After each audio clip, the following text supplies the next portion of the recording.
jangan terjebak, jangan sampai itu hanya konten. Ya sekarang kan apa ya?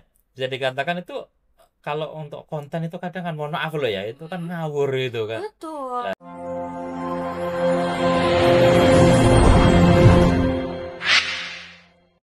Halo, Assalamualaikum warahmatullahi wabarakatuh. Halo Sobat Dakwah, selamat datang di podcast Rasan Ramadan Santai. Kali ini kita bakal ngobrol santai mengenai bagaimana sih mengendalikan emosi ya. Tentunya dengan narasumber yang sangat hebat dan sudah terkenal juga ya tentunya. Dan untuk Sobat Dakwah juga bakal nggak asing nih sama dosen satu ini yang tentunya keren dan mungkin teman-teman juga udah kepo ya siapa sih yang ada di narasumber kali ini. Nah, siapa sih yang nggak pernah merasa emosi ya teman-teman? Kadang marah, kadang sedih, kecewa, atau bahkan terlalu bersemangat pun juga bisa ngerasa emosi gitu ya. Dan karena sudah hadir bersama kita seorang dosen yang ilmunya luar biasa ini dan pastinya bisa kasih banyak insight. Beliau adalah Bapak Alif Budiono. Selamat datang Bapak. Selamat datang juga. Ya, selamat sore nih Bapak. Kali ini gimana nih keadaannya, lagi seneng, sedih, atau juga lagi emosi? Ya emosi kan pasti ya. Ah ya gitu. Oke. Yang penting sehat ini, bahagia. Bahagia, oke.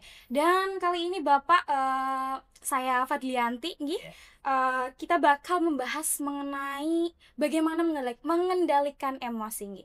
Tentunya di podcast Rasan Ramadan Santai. Kita juga ada Sobat Dakwah ya di luar sana. Mungkin Bapak mau menyapa dulu ke Sobat Dakwah, enggak? Halo, assalamualaikum warahmatullahi wabarakatuh, sobat dakwah dimanapun Anda berada. Selamat sore. Alhamdulillah pada sore hari ini kita masih diberi kenikmatan, masih bisa menjalankan ibadah puasanya hari keberapa ya Mbak? Aduh, berapa ya Pak? Iya ya. Lagi nggak puasa. Iya. Oh hari ke-20 ya. Alhamdulillah berarti kan besok sudah memasuki sepertiga yang terakhir. Betul. Semoga senantiasa sehat, sukses selalu ibadahnya. Amin. Amin.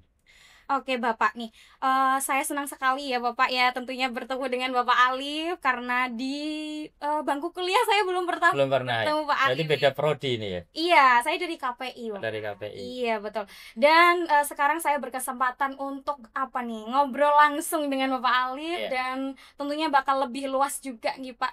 Tidak seperti di kuliah gitu ya Bapak ya, di jam kuliah. Nah, Bapak nih sebelum kita masuk ke inti pembahasan ya, saya penasaran banget nih Bapak. Di pengalaman Bapak nih ya, apakah Bapak pernah merasakan emosi atau tidak nih? Oke. Barangkali nggak pernah ngerasain emosi kan bisa banget. Iya. Oke. Sebelum kita masuk ke bagaimana kita mengendalikan itu emosi kan, kita harus apa namanya ya, kita samakan persepsi dulu apa itu emosi kan itu. Iya, oke. Jadi emosi itu apa ya, respon psikologis dan juga fisiologis. Jadi ada dua. Jadi psikologis kan terkait dengan jiwa kita, Iya. kalau fisiologis itu yang terkait dengan fisik kita ya, Betul. terhadap suatu situasi yang mempengaruhi cara kita berpikir, kemudian berperilaku dan berinteraksi dengan orang lain. Jadi bahasa gampangnya di saat nanti kita mendapatkan stimulus, ya.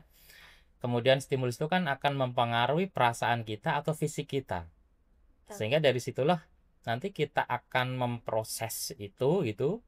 Kemudian kita akan berpikir, berperilaku, terus bagaimana kita menanggapi itu gitu loh. Betul. Nah, itu definisi dari emosi. Ya, kemudian emosi itu sendiri kan dibagi menjadi dua ya. Betul. Ada emosi positif, ada emosi negatif. Ya, selama ini yang mungkin ada dalam benak kita ya namanya emosi ya negatif gitu ya. Pernah emosi apa tidak? Nah, itu negatif gitu loh.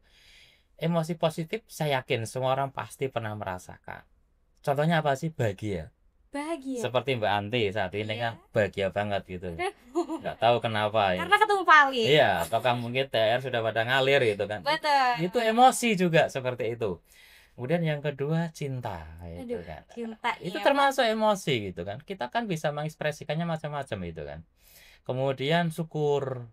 yang setiap hari kita selalu panjatkan Betul. pada Tuhan gitu kan, atas nikmat semua yang dikasihkan sama kita, itu juga termasuk emosi. Emosi Dan juga kita positif. punya harapan lah. Hmm, Harapan itu juga emosi gitu. Apa harapan biasanya kalau akhir tahun kan gitu. betul. Apa harapanmu di Iya, tahun tahun ini iya kan gitu kan. untuk menuju ke tahun berikutnya Betul. Lah gitu ya, itu Pak. emosi ya. Itu contoh-contoh emosi yang positif. Positif. Nah, kemudian kalau emosi negatif seperti apa? Marah. Pasti kan. Oh, Nah, itu. Kemudian sedih, sedih. takut, cemas, Iya. kecewa. Nah, itu contoh-contoh emosi yang Negatif. negatif kan gitu.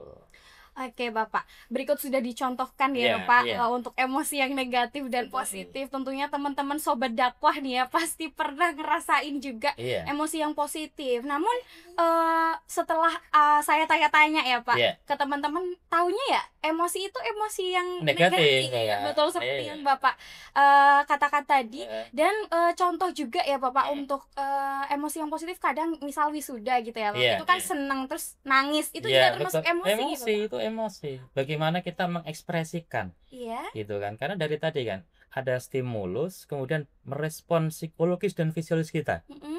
Akhirnya kan kita merespon itu, Betul. lah itu emosi respon itu loh. Betul. Nah, gitu kan. Berarti bisa digarisbawahi nih Bapak, emosi ini dari faktor psikologis, sosial, atau ada unsur lain nih Pak? Kita ambil garis besarnya nih biar sobat dakwah pada tahu Jadi gitu. kalau dari definisi tadi, respon itu kan nanti akan apa namanya? Akan mempengaruhi psikologis kita dan juga fisiologis kita kan itu loh. Lah, Oke. stimulus itu kan berangkatnya kan dari tadi, bisa dari sosial, ya kan, dari kanan kiri kita. Betul. Jadi seperti itu. Jadi dari sosial akan mempengaruhi fisiologis maupun psikologis kita. Oke, sudah terjawab nih sobat dakwah. Jadi sobat dakwah dimanapun kalian berada sudah paham mengenai apa itu emosi. Emosi ini terbagi menjadi dua Iya. ya Bapak. Ada emosi negatif, ada emosi positif, dan sudah dicontohkan juga. Jadi sobat dakwah sekarang tidak menggarisbawahi bahwasanya emosi itu hanya yang negatif. Oke Bapak. Nah, di dalam Islam nih Pak, dalam Islam ini sudah dianjurkan kalau misalkan katanya nih ya lagi emosi itu dianjurkan untuk berwudu nih Bapak. Nah, kenapa sih di dalam Islam ini dianjurkan untuk berwudu gitu Pak? Mungkin dari Bapak ada pencerahan nih, pandangan dari Islamnya gitu Bapak. Oke.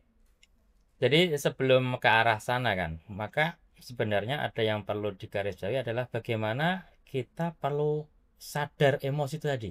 Jadi ada kesadaran emosional. Jadi di situ apa sih kesadaran emosional? Bagaimana kita mampu mengenali ya? Kita mampu mengenali dan menerima perasaan sendiri. Betul. Tanpa menyangkal atau menekan emosi tersebut kan gitu. Jadi dengan kesadaran ini kita dapat lebih mudah mengontrol reaksi terhadap emosi. Jadi apa sih yang ada dalam diri kita sadar. Betul. Itu kan. Oh, saya mau marah atau saya mau ketawa, kita sadar di situ. Iya. Lah kalau kita sadar kan gampang untuk mengendalikannya. Betul. Maka tadi nyambung dengan yang disampaikan sama Mbak Anti tadi. Dalam Islam kan ada anjuran kalau Anda emosi, wudu. Kemungkinan emosi yang seperti ini yang emosi negatif tadi. Kenapa wudu? Iya kan? Kenapa wudu? Wudu itu apa sih yang dipakai untuk wudu? Kan air ya, air. Kalau emosi kita negatif, berarti kan lagi jadi api. Lah betul, kita unsurnya itu kan panas kan. Betul. Yang bisa untuk menyiram itu ya salah satunya untuk air wudu gitu ya. Iya, dianjurkan. Makanya dianjurkan untuk wudu. Untuk berwudu. Oke. Nah, nih Bapak, berarti yang dianjurkan untuk berwudu ini yang lagi membara gitu nih Bapak. Kalau yang lagi positif saja itu gimana nih Pak mengatasinya? Misal kayak lagi nangis nih ya. Kadang itu memang bahagia Bapak. Tapi kadang lagi nangis jadi apa ya? Kayak enggak terkendali gitu. Menurut Bapak, cara mengatasinya itu bagaimana? Sekarang kan kita bagaimana mengendalikan emosi kita kan gitu. Betul. Bahkan tadi anjuran untuk wudhu kan tidak hanya saat kita emosi kan, bahwa menjaga wudhu itu juga suatu sunnah sendiri kan. Betul. Jadi bukan aja pada saat kita lagi marah wudhu. Berarti kalau nggak marah nggak usah wudhu ya. Gitu kan. Nanti jangan-jangan ada pertanyaan seperti itu. Gitu. Itu ya Mas. Iya. Tanyain gitu. Iya, padahal menjaga wudhu itu kan sunnah kita kan. Kalau Betul. kita bisa menjaga wudhu keseharian itu kan luar biasa bagus kan itu. Karena dengan menjaga kita selalu kondisi suci itu kan berat berat juga kan. Sangat berat. Sangat berat kan itu kan. Kan itu. Nah, ini perlu kita mengendalikan emosi. Nah, apa sih yang diperlukan ya kalau kita akan mengendalikan emosi? Yang pertama ya tadi, kesadaran diri. Kesadaran. Iya. Oke. Atau self awareness kan gitu kan. Iya, Jadi kita betul. memiliki kesadaran diri. Jadi latihan untuk mengenali dan memahami pemicu emosional sebelum bereaksi secara impulsif. Iya. Jadi misalnya Mbak Anti ini dapat THR tiba-tiba hari ini kan. Bagaimana kita Oke. mengekspresikan itu kan gitu kan. Betul. Lah ini kan kalau ekspresi itu berlebihan kan kurang bagus juga. Terus langsung wah dengan euforia gitu kan. Pasti orang itu akan melihat, ih anak ini kenapa sih gitu. Tapi kalau kita ada kesadaran, oh iya saya dapat ya paling kita hanya bersyukur, Berterima terima kasih. kasih kan gitu kan. Betul. Itu sebenarnya sudah cukup itu. Iya. Tapi kalau melebihi itu kan akhirnya persepsi orang kan akan Beda-beda. berbeda. Lah Betul. ini kesadaran diri ini perlu dilatih kan di situ kan. Pertama Iya. berarti ya. Kemudian yang kedua ada yang namanya self regulation atau kita kendalikan diri kita. Jadi self regulasi itu kemampuan untuk menahan diri dan bereaksi yang berlebihan. Menahan diri ya. Iya, dan bereaksi yang berlebihan gitu kan. Bagaimana kita mengambil keputusan atau bahasanya mengambil keputusan dengan kepala dingin. Iya. Mungkin bagi Mbak Anti yang aktif di organisasi gitu kan. Kadang kan biasa saat apa namanya raker atau rapat apa kita sering cekcok. Betul. Nah, Panas gitu kita ya. harus sadar diri posisi kita gitu kan. Kan kita inginnya kan langsung mendominasi atau bahkan mungkin nanti menghabisi gitu kan. Betul. Nah, tapi kalau kita bisa meregulasi diri kita bisa mengendalikan diri kita, akhirnya kan reaksi kita tidak berlebihan seperti itu. Itu. Dan kita bisa mengambil keputusan dengan kepala dingin. Jadi tidak didasarkan pada nafsu itu tadi. Betul. Akhirnya kembali kepada yang emosi negatif tadi. Ya, Kan gitu. yang membara itu. Iya. Terus juga selanjutnya mungkin pernah dengar kan, kalau lagi marah coba ambil napas yang panjang. Oh iya. Gitu kan. Ya, tarik dengan teknik pernapasan tadi melalui hidung, kemudian kita hembuskan pelan-pelan. Kan bisa menekan emosi kita. Lagi marah kita seperti itu. Bisa sadar gitu ya. Iya, akhirnya kita sadar diri. Jadi minimal dengan teknik pernapasan tadi untuk menenangkan saraf-saraf kita yang pegang gitu. Coba kamu sekarang istirahat dulu, tarik nafas, ya kan? Betul. Ya sudah tenang itu, lah sekarang baru ngomong kalau tenang itu kan itu kan. Atau dengan apa bahasanya? Kita mengubah perspektif kita. Mungkin dari teman-teman komunikasi, Mbak Anti komunikasi kan ada istilahnya namanya reframing. Reframing gitu. Bagaimana melihat suatu situasi itu tadi ya. Suatu situasi itu dari sudut pandang yang berbeda. Jadi untuk mengurangi dampak emosional tadi.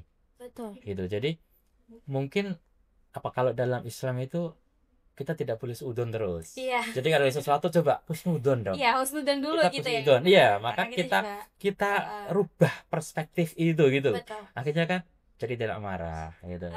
Melihat anak kecil misalnya, ini puasa mau menjelang berbuka malah buat onar, mecahin gelas atau apa. Coba kita langsung rubah sudut pandang itu. Oh, dia kan anak kecil. Iya. Dia belum tahu, kan gitu kan? Betul. Nah, akhirnya kan gak jadi marah. Betul. Coba kalau tidak kita rubah sudut pandang tadi. Begitu seperti langsung kita mari, kamu ngapain? Iya. Nah, selesai gitu. Betul, iya. Dan ini kalau kita telisik lebih jauh, sebenarnya barang yang dipecahkan anak tadi hanya gelas. Paling nominalnya berapa sih? Betul. Dibanding dengan kita melukai perasaan tadi. Bisa jadi nimbulin trauma dan lain sebagainya. Trauma itu nanti untuk membangkitkan lagi itu lebih mahal dibanding dengan harga gelas tadi gitu loh. Termasuk Mbak Anti misalnya kalau lagi mungkin kan punya sahabat karib atau apa ya. Apakah mungkin gara-gara merusakkan barang Mbak Anti, entah itu mungkin contohnya pulpen atau apa gitu kan. Kan kita tahu harga pulpen itu berapa sih? Iya. Apakah gara-gara mematahkan pulpen itu terus Mbak Anti memarahi teman Anda? Padahal persahabatan itu nilainya lebih besar Dari dibanding harga itu mungkin ya betul ya Jadi Bapak. kalau kita memiliki kesadaran itu, kita bisa mengubah perspektif atau reframing tadi, Hmm, ya kan? Akhirnya kan kita bisa mengendalikan emosi itu emosi itu. tadi, gitu loh. Kita berpikir lebih jauh lah, Iya, intinya lagi emosi kayak gimana pun usahakan sadar sadar diri. Tadi, diri. jadi kalau Oke. bahasa gampang, jangan sumbu pendek, Ja- ya kan? Oke Bapak. Nah ini nih udah dijelaskan oleh Pak Alif ya Bapak Mm. mengenai mengendalikan emosi mungkin bisa dengan sadar diri. Nah kayak gitu Bapak, itu di sekitar kita kan banyak sekali ya Pak orang-orang yang mungkin bisa mengendalikan emosi dan juga belum bisa gitu. Iya, Nah menurut Bapak nih, tadi kan sudah dijelaskan untuk kita bisa sadar diri, iya, terus kita berpikir lebih panjang juga betul. gitu Bapak. Itu sudah bawaankah dari lahir, misal kita emang sabar orangnya kayak lagi emosi kita bisa mengendalikan diri sendiri, atau bisa juga kita latih dari sejak dini ataupun pada saat kita udah sadar gitu loh Pak. Iya, iya. Itu menurut Bapak Tadi bagaimana? bawaan faktor gen mungkin ada, ya kan, Oke. seperti itu. Tapi terkait dengan perilaku ini kan bisa kita latih. Betul, Iya, bisa kita latih. betul. Kenapa tadi saya bilang gen? Karena orang itu kan dibentuk satu dari genetik, yang kedua dari faktor lingkungan, Lingkungan. ya kan? Oke. Mungkin kalau yang dari genetik, bapaknya pemarah mungkin, Mm-mm. ibunya pemarah mungkin. Oh iya, ada keturunan, kan gitu kan. Iya, iya. Cuman menjadi orang yang berpikir akhirnya kan gini, oh masa saya mau meniru yang seperti itu. Akhirnya kan sadar diri, itu nggak baik gitu loh. Yang dilakukan, mohon maaf ya, orang ini kan contoh aja ya, yang dilakukan orang tua saya itu nggak baik gitu loh. Akhirnya kan kita berpikir, oke lah, saya tidak akan meniru seperti itu. Sadar diri akhirnya, Sadar diri. berlatih untuk Oke, tidak seperti itu gitu loh. Itu. Jadi makanya mengendalikan emosi itu juga bisa dilatih itu dengan cara apa tadi yang saya sampaikan di awal. Kita bisa mengubah perspektif tadi, mungkin kita kalau mau seperti itu jangan sumbu pendek lah, ya kan, tarik nafas, kita berpikir, nah akhirnya kita bisa bertindak yang lebih soft, kemudian sehingga apa, tidak menyakiti diri sendiri dan juga tidak menyakiti orang lain. Bahwa emosi itu capek loh, terutama yang negatif, ya kan, betul. capek itu, marah itu, jangan dikira Capek Pak, capek. betul kan. Nggak pernah merasakan Lah ya capek. gitu kan. Itu kepuasannya kan sesaat. Iya. Tapi saya yakin kalau kita merenungkan setelah itu, mungkin kita akan menyesal. Kalau kita kita apa ya, kaji lebih jauh. Iya ya, kenapa tadi saya seperti itu ya? Iya, nantinya tetap menyesal gitu ya. Menyesal, akhirnya mungkin persahabatan jadi renggang, Iya, iya kan? betul. Kalau itu dengan orang tuh, oh iya ya, apa saya marah ya sama kakak saya gitu kan? Akhirnya kan, nah, Kok jadi seandainya tadi saya bisa lebih mengendalikan itu kan, nggak bakal kayak nggak gini bakalan gitu. seperti itu. Jadi, Oke, nih Sobat Dakwah nih ya, sudah dijelaskan banyak sekali mengenai iya, cara mengendalikan emosi ya. Tadi juga sudah dijelaskan secara lengkap ya. Jadi Sobat Dakwah itu bakal lebih tahu iya, mengenai iya, emosi gitu ya Bapak. Saya mau tanya satu lagi nih Bapak, iya. ini terakhir nih ya. Baik ya. Oke, ini di media sosial ini kan sekarang orang-orang itu banyak sekali, bisa lagi scroll TikTok nih Bapak Iya, ya. iya. Saya lagi scroll TikTok, lihat orang nangis ikut nangis, lihat orang senang ikut senang, nanti ada yang mengecewakan ikut kecewa juga. Iya, Itu kan iya. termasuk emosi ya Bapak ya. Betul. Menurut Bapak nih, untuk cara mengendalikan emosi di media sosial itu bagaimana? Apakah caranya sama seperti kita di kehidupan sehari-hari, atau kita harus lebih memilih konten-konten itu, Betul, atau iya. gimana? Sebenarnya sama kan, cuman medianya yang berbeda. Medianya berbeda. Kita jangan langsung hanyut di situ, Mm-mm. kemudian kita langsung ekspresif, menggerakkan jari kita untuk ekspresif, apa namanya, emosi kita lampiaskan di situ gitu kan. Nah, apalagi saat ini kan bagaimana kita untuk memilih ya, memilah Betul. itu kan penting. Jangan terjebak, jangan sampai itu hanya konten. Ya sekarang kan apa ya, bisa dikatakan itu kalau untuk konten itu kadang kan, mohon maaf loh ya, itu kan ngawur itu kan. Betul. Lah, Sekarang itu kalau nggak ngawur nggak FYP, lah iya kan, kalau nggak ngawur nggak seperti itu. nggak viral gitu. Iya ya, betul. Bapak ya. Lah makanya tetap kesadaran diri itu tadi itu penting, kemudian apa namanya ya, empati itu juga perlu juga. Iya, kenapa sih dalam mengendalikan emosi menghadapi tadi lawan kita itu kita perlu empati, karena kita perlu memahami juga ya perasaan orang lain untuk membangun hubungan yang lebih harmonis. Betul. Apa sih yang kita cari dalam kehidupan kita kalau bukan keharmonisan tadi, kan gitu kan. Iya. Tadi yang saya contohkan, anak kita menjatuhkan itu, kalau kita langsung spontan marah kan Bisa. mengganggu keharmonisan gitu tadi. Betul. Hubungan kita dengan teman hanya gara-gara sepele dia mainan pensil kita atau pulpen kita itu patah. Betul. Coba kita berpikir yang realistis, mahal mana sih persahabatan yang udah kita bangun, iya kan, dengan itu kan dari pulpen gitu iya. ya. Makanya tadi empati juga penting, karena dengan empati kan kita bisa mendengarkan dengan penuh perhatian tanpa buru-buru menghakimi. Ya kan, tanpa buru-buru menghakimi Tanpa gitu. buru-buru menghakimi. Kita dengarkan dulu perasaan mereka ya. Jangan langsung, wah ini mesti kamu yang salah, langsung gini. Iya Iyalah, berarti kan kita nggak bisa mengendalikan itu tadi gitu loh.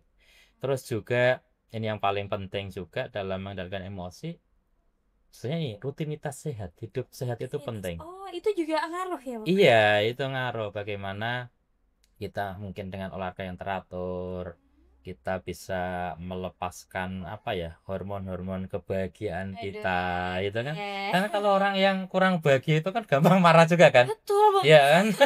Kalau anak sekarang, wah ini kayaknya pikniknya kurang jauh ini. Oh, gitu ya. Itu kan, dia gampang marah gitu loh. Iya.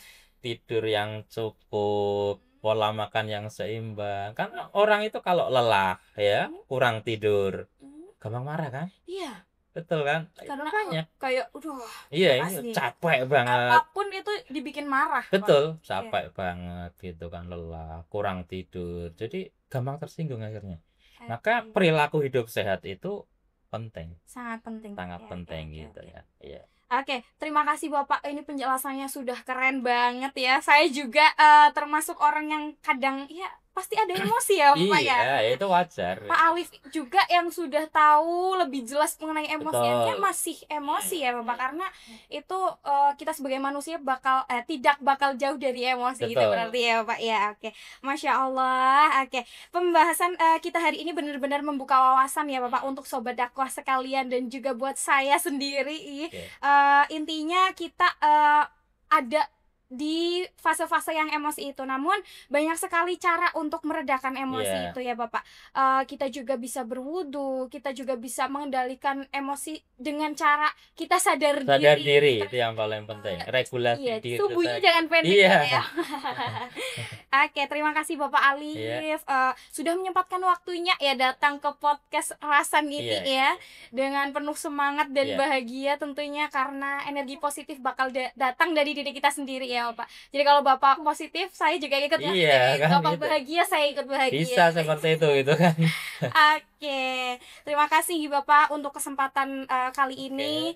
Saya harap tidak sampai di sini saja ya Bapak. Namun mungkin di lain waktu kita bisa ngobrol. Mungkin ini dulu ya, saya kan closing statement tadi ya. Iya, sebelum ditutup sampai Andi, bahwa simpulannya apa? Bahwa mengendalikan emosi merupakan keterampilan yang bisa dipelajari dan dilatih. Betul. Jadi itu kata kuncinya. Karena dengan memahami diri kita sendiri, kemudian kita bisa mengelola stres kita, serta kita bisa meningkatkan kecerdasan emosional kita, gitu kan. Seseorang dapat merespon situasi dengan lebih baik, gitu kan. Sehingga mengendalikan emosi bukan tentang bagaimana kita menekan perasaan kita, tetapi bagaimana kita mengelolanya agar tidak merugikan diri kita sendiri dan juga orang lain. Tentunya sudah disimpulkan oleh Bapak Alif ya, karena meredakan emosi ini bisa dilatih ya Bapak. Bukan dari mungkin faktor gen ada, namun untuk meredakan emosi ini bisa dilatih ya Bapak. Oke, terima kasih. Dan untuk sobat dakwah semuanya ya, dimanapun kalian berada, semoga obrolan ini bermanfaat, teman-teman bisa tahu cara mengendalikan emosi ya. Oke, dan juga jangan lupa like, komen, dan subscribe di YouTube Fakultas Dakwah ya. Oke. Dan tentunya kita tidak bakal selesai di ini saja, di podcast ini saja, namun besok-besok kita bakal ada podcast-podcast selanjutnya yang tentunya gak kalah menariknya. Oke, terima kasih. Saya Fadlianti Pusdaningrum, pamit undur diri. Wassalamualaikum warahmatullahi wabarakatuh. Waalaikumsalam warahmatullahi wabarakatuh.